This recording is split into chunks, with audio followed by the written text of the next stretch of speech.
오늘은 시편 122편을 통해서 우리에게 주시는 하나님의 음성을 듣고자 합니다. 여러분 성경을 펴보시면 그 시편 122 해놓고 옆에 파란 글씨로, 제 성경에는 파란 글씨로 되어 있는데 뭐라고 되어 있습니까? 다윗의 시. 또 저를 보고 말씀하시면 안 되고 성경책을 보고, 제 얼굴에는 적혀 있지 않습니다. 성전에 올라가는 노래라, 그렇게 되어 있죠.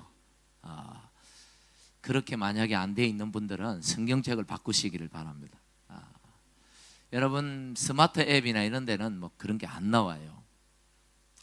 여러분들이 올 한 해 뭔가 성경을 좀 알고 싶고 배우고 싶고 좀 하나님과 좀 더 가까이 그런 신앙생활을 좀 하고 싶다라는 마음이 여러분 안에 일어난다면 여러분 성경책을 들고 다니시길 바랍니다. 교회 오실 때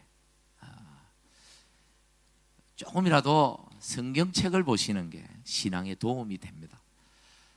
지난 금요일 날 이단 세미나가 있어서 참석을 하고 강의를 듣는 중에 그 강사 목사님이 그런 얘기를 하시더라고요. 저도 아주 크게 공감하는 부분이, 이단들은 보면요 성경책을 열심히 들고 다닙니다. 그런데 오히려 참교회인, 오늘날 교회를 다니는 성도들은 성경책을 잘 안 들고 다니는 특징이 있어요. 그래서 이 뭔가 잘못돼도 한참 잘못됐다. 아마 우리가 성경책을 잘 안 들고 다니니까 이단들이 표내려고 더 열심히 들고 다니지 않나, 그런 생각을 해봅니다. 올 한 해 좀 여러분 성경책을 좀 들고 다니고, 성경책을, 여기에 어떤 분이 그러더라고요. 목사님 성경책을 들고 다니게 하는 방법이 있다고. 이거 다 끝버리면 된다고, 위에 거 이거 안 보여주면 된다. 그건 조금 유치한 것 같고, 방법이 성도들을 아주 유치하게 만드는 방법인 것 같고, 띄울 건 띄우고.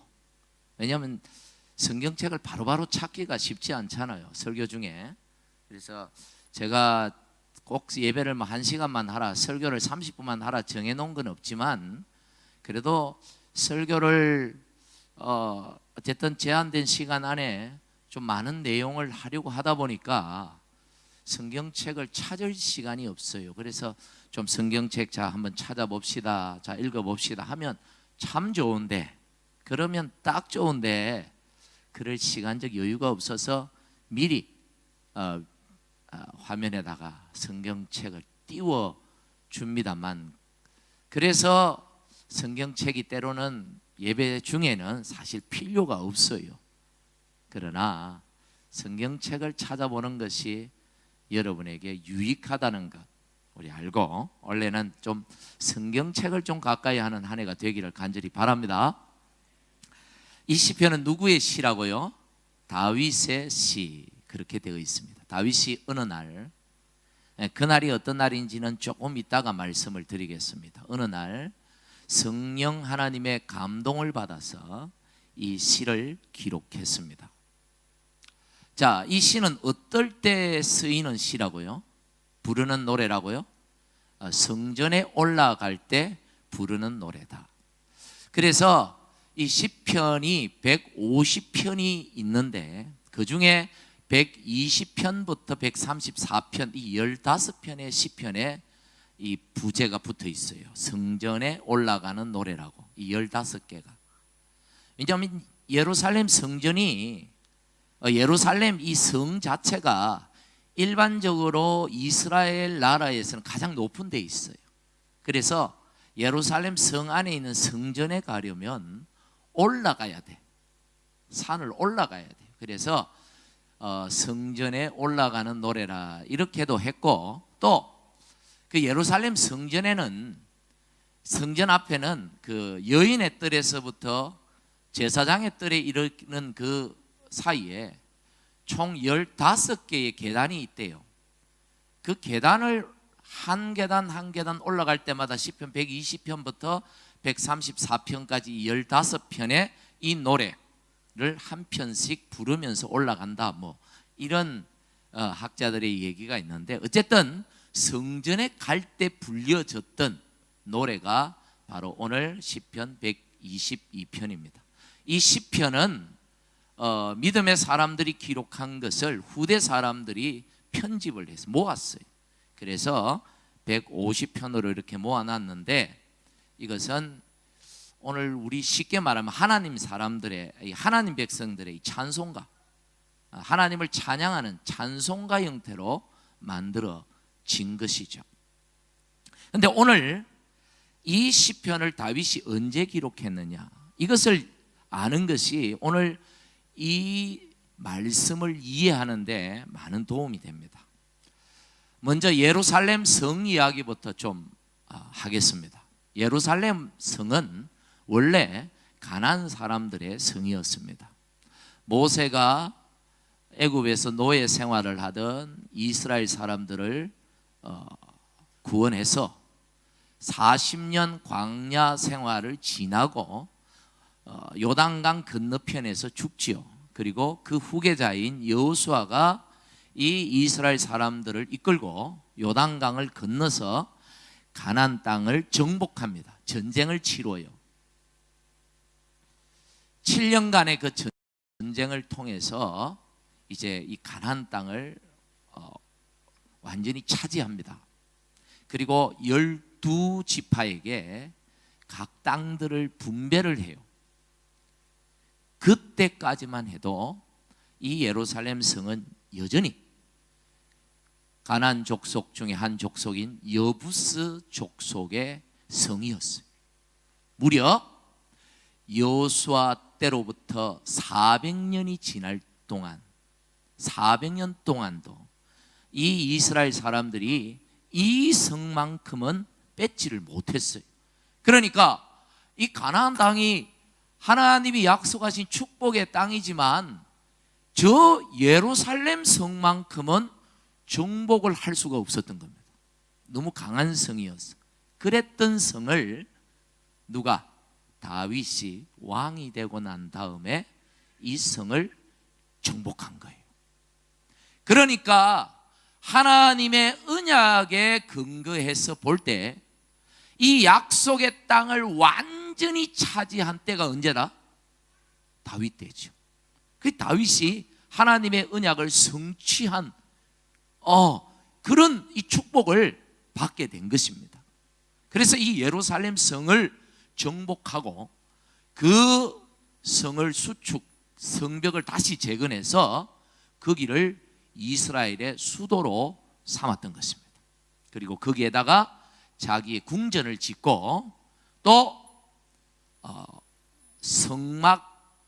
성전을 지어서, 건물로 된 성전은 아니에요 아직까지. 그건 그의 아들 솔로몬이 짓고요. 성막, 그러니까 이 천막이라고 말하기는 좀 그렇고 좀 이런 이 임시 성전을 지었던 것입니다. 그리고 거기에다가 저 변방에 지금 모셔진 하나님의 법궤를 자기 성으로 모시고 와서 이 성막 성전에 법궤를 모심으로 그의 이 업적, 치적이 완성이 됩니다. 자, 하나님의 법궤 이야기를 조금 하겠습니다. 하나님의 법궤가 왜 변방에 있었을까? 다윗이 이 예루살렘 성을 점령하기 전 70년 전에 한 사건이 일어났습니다.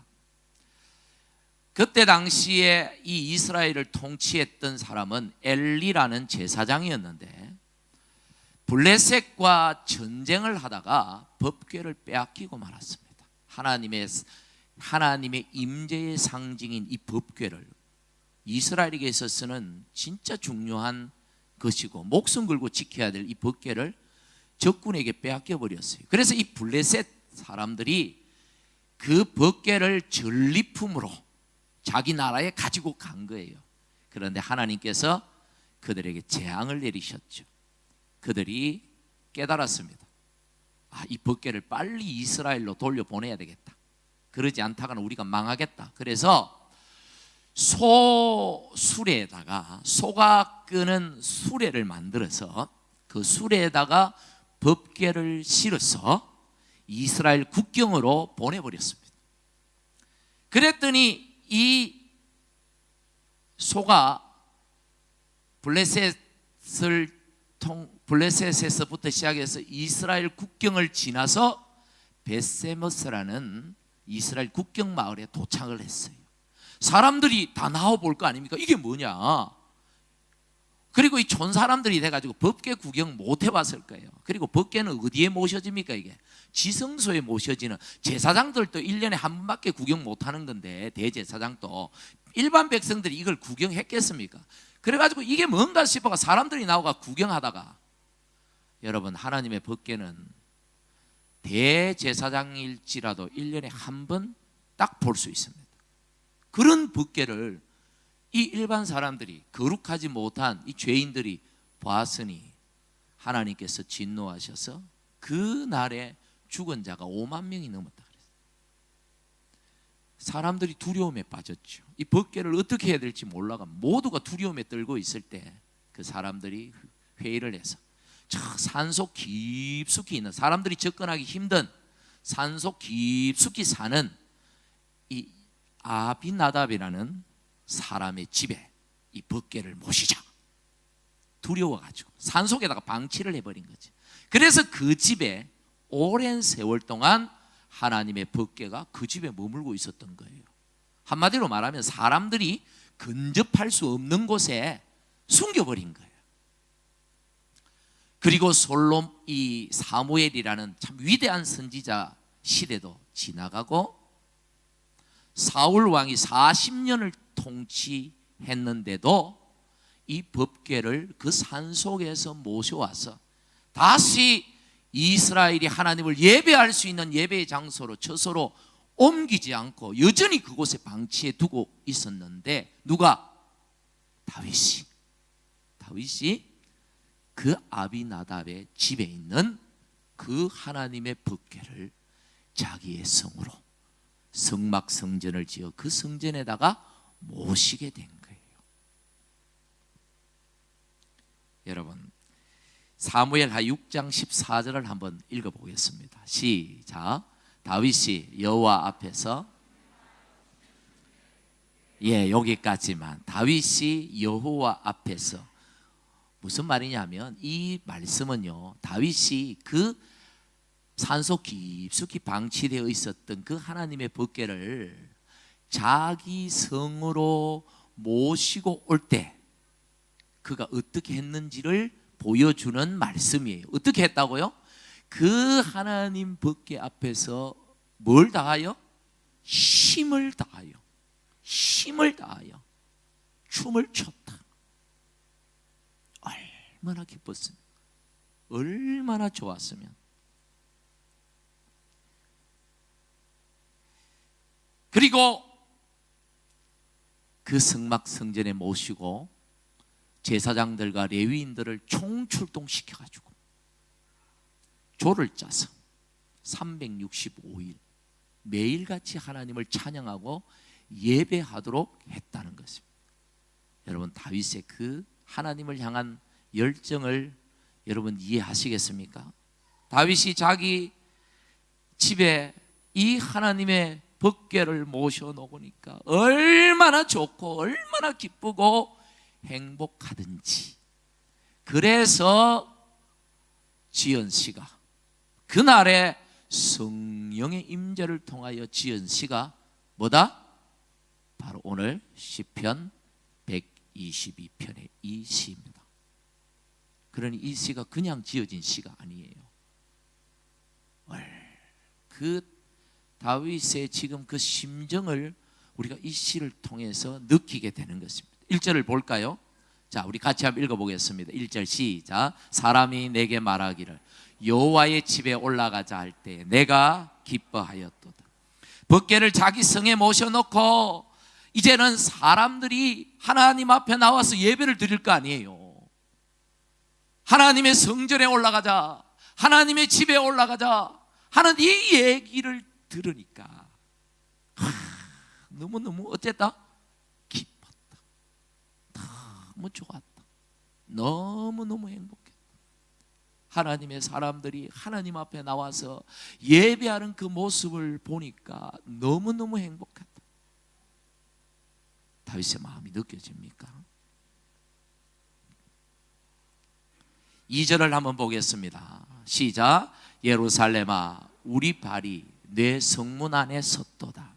여기 예루살렘은 단순한 예루살렘 성을 말하는 게 아니라 하나님이 계시는 성, 하나님의 성전이 있는 그 성, 즉 예루살렘아 우리 발이 네 성문 앞에 섰도다. 성문 안에 섰다는 말은 하나님 앞에 섰다는 말입니다. 하나님 성전 문 앞에 선 예배자가 이제야 드디어 하나님을 만날 수 있구나, 내가 이제야 하나님을 만날 수 있구나 하는 그 설레임, 그 흥분된 그 기대감이 가득 찬 표현이 바로 이 표현이에요. 하나님 앞에 나올 때마다 하나님을 만난다는 그 설레임들이 여러분 안에 있기를 간절히 축복합니다. 주일날 교회 올 때 내가 오늘 하나님을 만나러 간다, 내가 오늘 하나님을 만난다, 이런 기대감을 가지고 나오는 사람과 그냥 아무 생각 없이 오늘도 1시간 예배를 보러 간다라는 마음으로 오는 사람과 과연 이 1시간의 예배가 여러분 같을까요? 다를까요? 저는 분명히 다를 거라 믿습니다. 그래서 저는 이 앞자리에 앉아서 그 1시간 예배를 드리지만 저는 3시간을 예배 드리잖아요. 1부, 2부, 3부 3번의 예배를 드리지만 저는 다윗이 그 여호와 앞에서 온 힘을 다하여 춤을 췄다. 앞에서 춤추고 있으면 예배가 방해되겠죠. 목사가 춤추고 있으면. 그러나 온 힘을 다하여 저는 박수를 치면서 하나님을 찬양하고 예배합니다. 여러분 그렇게 하셨나요? 오늘 하나님 앞에 예배할 때 그렇게 하셨나요? 제가 예배를 들어오기 전에 조금 표현이 좋은 표현은 아닙니다만은 배가 빵빵하도록 충전을 해서 들어옵니다. 중간에 에너지 떨어지면 곤란하니까. 근데 벌써 지금 에너지 다 사라졌어요. 힘들어요. 찬양하다가 힘 다 빼버렸어요. 힘을 다하여 찬양을 해버려가지고 좀 적당히 했어야 됐는데 힘이 다 빠졌어요. 1시간이지만 하나님 앞에 주일마다 예배를 드리러 나올 때 오늘 이 다윗 같은 심정으로 하나님을 예배하고 하나님을 기뻐하고 하나님을 만난다는 그 설렘으로 이 자리에 나온다면 이 예배를 통하여 하나님이 주실 그 은혜와 그 위로와 그 능력과 그 축복이 얼마나 클까. 올 한 해 할렐루야 2019년이 그런 해가 되기를 간절히 축복합니다. 오늘 이 시편을 읽고 설교를 준비하면서 이 다윗이라는 사람이 왕을 떠나서 한 사람의 신앙인으로서 성도로서 어떤 삶을 살았는가를 깨닫게 되었습니다. 두 가지만 말씀을 드리려고 하는데 먼저는 이 다윗이요 신앙인으로서 어떤 삶을 살았느냐 한번 따라 합시다. 하나님 중심, 하나님 중심. 여러분도 그렇게 느껴지시죠? 야, 이 다윗이 왕이지만 나라를 다스리는 얼마나 일이 많겠어요. 때때로 전쟁터에도 나가야 되고 옛날에는 왕들이 다 전쟁을 하잖아요. 얼마나 일들이 많을 텐데 철저히 하나님 중심적인 삶을 그가 살았구나. 자기가 왕인데 세상에서 왕이 제일 높잖아요. 세상에서 왕이 최고로 높잖아요. 그 위에 없잖아요. 그런데 다윗은 하나님을 자기 왕으로 모시고 자기는 그 아래에 엎드립니다. 이게 쉬운 일이 아니죠. 세상에서 가장 높은 왕이 자기를 높이기를 거절하고 하나님을 높이고 하나님이 나의 왕이시다, 하나님 모시고 살아가는 것이 내 인생의 가장 큰 즐거움이다, 이렇게 살았다 이 말입니다. 할렐루야. 여러분은 어떻습니까? 여러분은 하나님을 여러분의 왕으로 모시고 살아갑니까? 하나님 모시고 살아가는 그 삶이 여러분의 인생에 가장 기쁘고 즐거운 일이 되고 있습니까? 오늘 이 신년 이 둘째 주일에 좀 이 문제 앞에 좀 여러분을 돌아보아야 할 것입니다. 내가 하나님 믿는 사람인데, 내가 하나님 은혜로 구원받고 천국 백성이 되었는데 내가 세상 사람들하고 뭐가 다른가?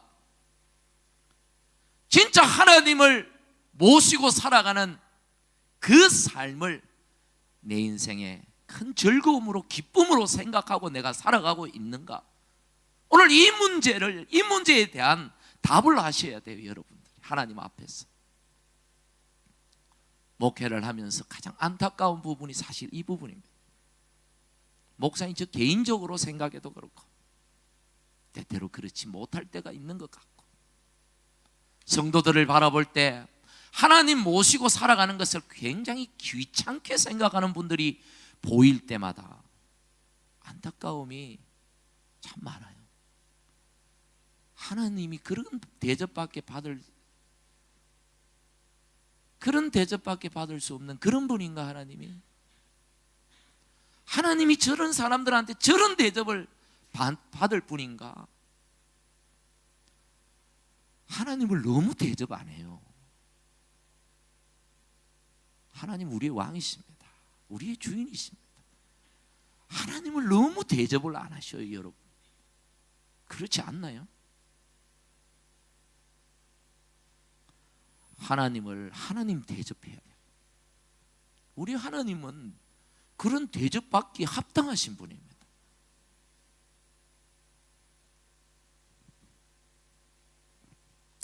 하나님 모시고 사는 걸 여러분 절대 귀찮게 생각하지 마세요. 하나님 서운하셔요.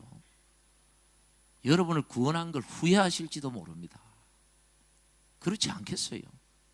감사하게도 하나님은 인생이 아니시니, 하나님은 우리 인간같이 그 속이 좁은 분이 아니라서 감사하지만,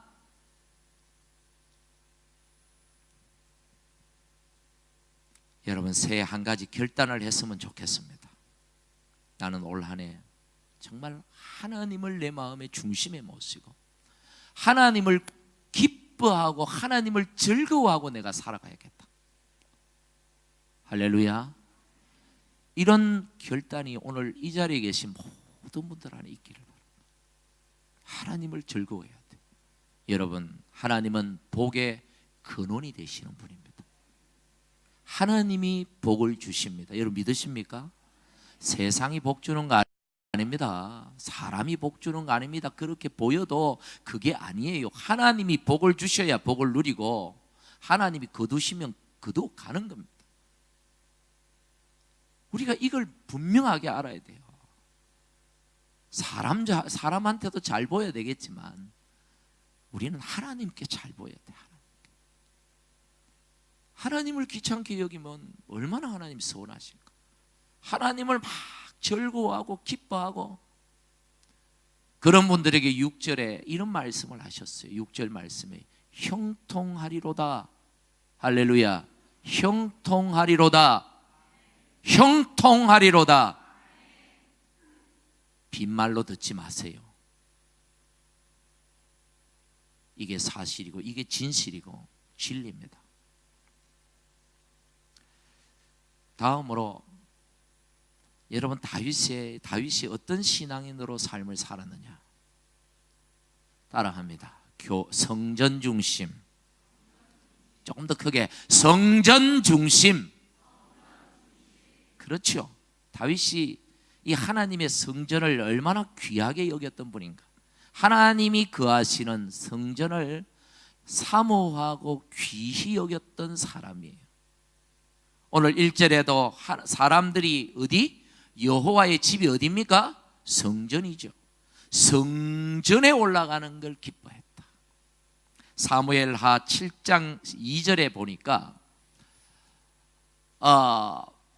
이 다윗이 이제 예루살렘 성을 함락하고 그걸 수도로 삼고 거기에 성막 성전을 지어 하나님을 모시고 했는데 어느 날 가만히 생각을 해보니까 자기는 최선을 다해서 하나님을 위해서 살았다 생각을 했는데 가만히 보니까 자기는 백향목 궁전에 으리으리한 궁전에 사는데 내가 살아가는 집보다 집하고 하나님이 거하시는 성전하고 비교해 보니까 이게 아니야, 이거 내가 잘못하고 있구나.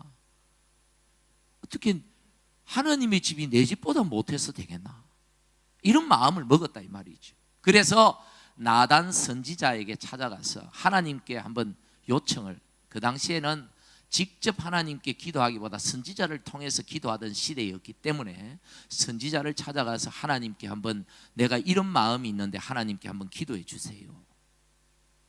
그렇게 했다 이 말이에요. 그만큼 이 성전에 대한 애착, 이 성전에 대한 이 마음이 아주 강했던 사람이 바로 다윗이었다는 것입니다. 여러분, 오늘날 교회가 성전과는 분명히 차이점이 있습니다. 구약의 성전과 신약시대 이 교회가 직접적인 어떤 관계가 있느냐를 생각할 때 조금 좀 다른 부분이 많아요. 그래서 교회를 성전이라고 부르기에는 구약의 성전과는 조금 차이가 있기 때문에 조금 의패가 있긴 합니다. 하지만 주님의 임재라는 측면에서 볼 때 바로 이 교회가 성전이 맞습니다. 볼까요? 여러분, 마태복음 16장 18절에 예수께서 말씀하셨어요. 베드로에게 말씀하면서 이 반석 위에 네가 반석 같은 그 고백, 신앙 고백, 주는 그리스도시요 살아계신 하나님의 아들이시라는 그 믿음 위에 뭘 세우겠다? 교회를 세우겠다. 그런데 교회는 교회인데 누구의 교회? 누구 교회라고 했어요? 내 교회. 내 교회가 아니고 예수님 교회를 세우겠다. 여러분, 교회의 주인은 누구십니까? 예수님이십니다. 교회의 주인은 예수님입니다. 절대로 사람이 주인 행세를 할 수 없는 곳이 교회입니다. 사람들이 주인 행세를 종종 하는데 큰일 날 짓이에요. 여기는 주님의 교회입니다. 여러분이 돈을 내어서 이 건물을 지었다 하더라도 이 교회는 주님의 교회입니다. 목사가 개척해서 피땀 흘려 수고하여 큰 부흥을 이뤘다 하더라도 이 교회는 주님의 교회지. 목사고 누구고 간에 그 누구도 자기 교회라고 주장할 수 없는 것입니다. 여러분, 이 교회는 주님의 교회. 그래서 성경에 이 교회를, 교회의 머리를 누구라? 예수님이라, 주님이라. 우리는 뭐다? 그분의 몸이다, 지체다. 여러분, 우리 퍼스백양 장로교회의 주인은 누구십니까? 예수님이십니다. 저도 여러분도 아닙니다. 그러나 우리가 예수님 몸에 붙어 있는 지체이기 때문에 우리 교회다, 내 교회다 표현해도 틀린 얘기가 아닌 것이죠. 그런 의미에서 우리 교회, 여러분의 교회지. 주인은 주님이시다. 또 마태복음 18장 20절에 보니까 시작. 두세 사람이 내 이름으로 모인 곳에는 나도 그들 중에 있느니라. 예수님의 말씀입니다. 두세 사람이 예수님의 이름으로 모인 곳이 도대체 어디입니까? 교회죠. 셀도 교회입니다. 교회이죠. 바로 이 교회에 누가 계신다? 예수님이 계십니다. 예수님은 영이시기에 눈에 보이진 않지만 오늘 우리가 예배하는 이 자리에 앉아 계십니다. 여러분의 찬양을 듣고 계십니다. 여러분의 지금 마음을 읽고 계십니다. 우리의 예배를 받고 계십니다. 여러분, 이 생각을 한시도 잊어서는 안 돼요. 구약의 성전에 하나님이 임재하고 계신다면 신약의 이 교회는 예수께서 임재해 계십니다. 이곳에 예수님이 계십니다. 할렐루야. 우리가 왜 교회 중심의 삶을 살아가야 되는가를 예수님은 두 가지 말씀을 하셨어요. 하나는 마태복음 16장 18절 내 교회를 세우리니, 그 다음에 시작, 음부의 권세가 이기지 못하리라. 누구를 이기지 못한다고요? 음부의 권세, 사단의 세력, 사탄 마귀가 누구를 못 이긴다? 성도를 못 이긴다? 아니에요. 교회를 못 이기는 것입니다. 예수께서 우리를 당신의 피로 구원하시고 바로 천국 데려가 주시면 참 좋겠는데 우리에게 할 일이 있어서, 주님께서 우리에게 맡기신 사명이 있어서 좀 더 있다가 천국 가야 돼요. 그러니까 일찍 가시려고 하면 안 되고 사명을 이루고 가셔야 돼요. 사명을 이루고 가야 되는데 여전히 이 땅에는 음부의 권세가 강하단 말이에요. 그런데 이 예수의 사람들을 지키기 위하여 예수께서 우리에게 주신 곳이 있는데 그게 뭡니까? 교회입니다. 하나님의 백성을 보호하는 것이 뭐요? 교회예요. 교회 밖에서는 보호받을 수 없습니다.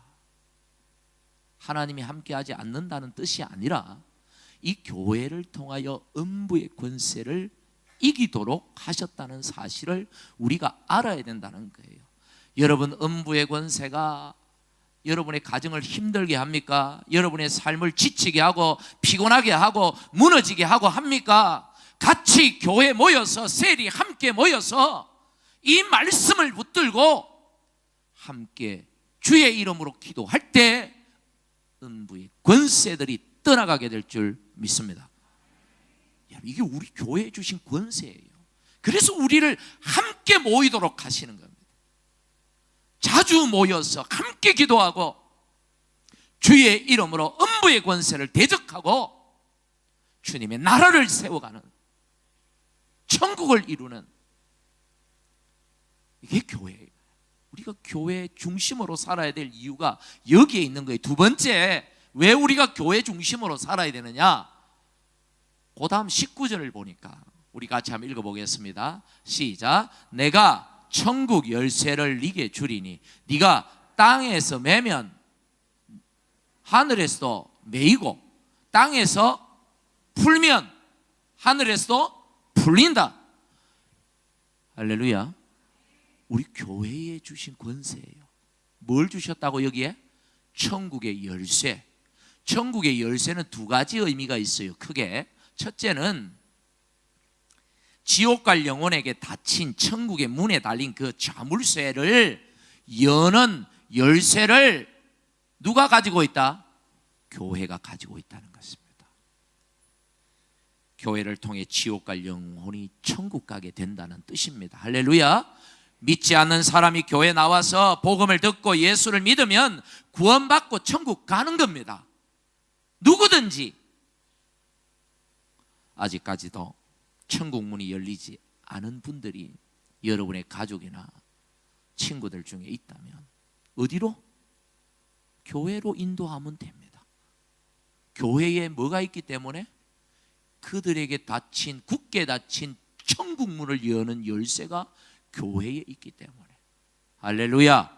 두 번째, 이 천국 열쇠라는 말은 천국의 복된 삶을 경험하게 해줄 열쇠가 바로 교회에 있다는 거예요. 여러분, 문제 많은 세상에서 우리가 어떻게 천국의 삶을 삽니까? 불가능해 보이죠. 그러나 주님은 우리에게 가능하도록 만드셨어요. 어떻게? 무엇을 통하여? 교회를 통하여. 교회가 천국은 아니에요. 하지만 교회를 통하여 세상에서 지친 사람들에게 천국에서 누릴 그 평강과 기쁨과 위로와 사랑과 안식을 누릴 수 있도록 예수께서 그렇게 만들어 놓으셨어요. 그래서 이 교회를 통해 천국을 보여줘야 될 사명이 여러분에게, 우리에게 있는 것이에요. 할렐루야. 교회가 들을 가장 멋진 소리는, 야, 여기가 천국이구나. 제가 작년에 딱 2번 들었습니다. 할렐루야. 2번 들었다니까요. 2 사람에게. 여기가 천국이구나. 예. 그분은 밖에서만 보고 그런 얘기를 해요. 원래는 3번 이상 듣기를 바라봅니다. 여러분, 왜 우리가 참아야 됩니까? 왜 우리가 목소리를 낮춰야 됩니까? 왜 우리가 절제해야 됩니까? 왜 우리가 용서해야 됩니까? 왜 우리가 사랑해야 됩니까? 왜 우리가 서로 섬겨야 됩니까? 이곳이 천국이 되게 해야 되기 때문에. 그래서 여러분, 이 목사가 이 앞에서 이 마이크를 잡고 제가 여러분에게 무슨 말을 할지, 제가 이상한 말 한마디 해버리면 교회가 무너져요. 그렇죠. 제 안에 있는 감정을 다 표현해버리면 교회는 시험에 들게 됩니다. 그러니까 목사가 가져야 될 가장 중요한 자세는, 이 열매가 있다면 절제. 기도해 주셔야 돼요. 여러분 기도해 주세요. 제가 절제할 수 있도록. 고린도전서 13장에 사랑은 뭐하고? 오래 참을 수 있도록 기도해 주셔야 돼요.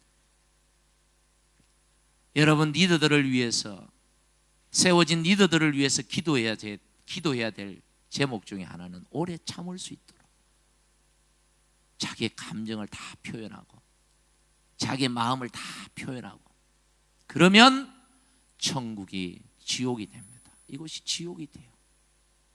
이 많은 사람들이 자기 감정 다 표현하고 자기 하고 싶은 얘기 다 하고 자기 요구 다 해버리면 이것이 지옥이지, 그게 무슨 천국이에요.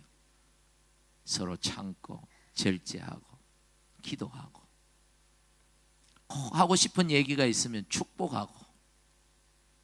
할렐루야.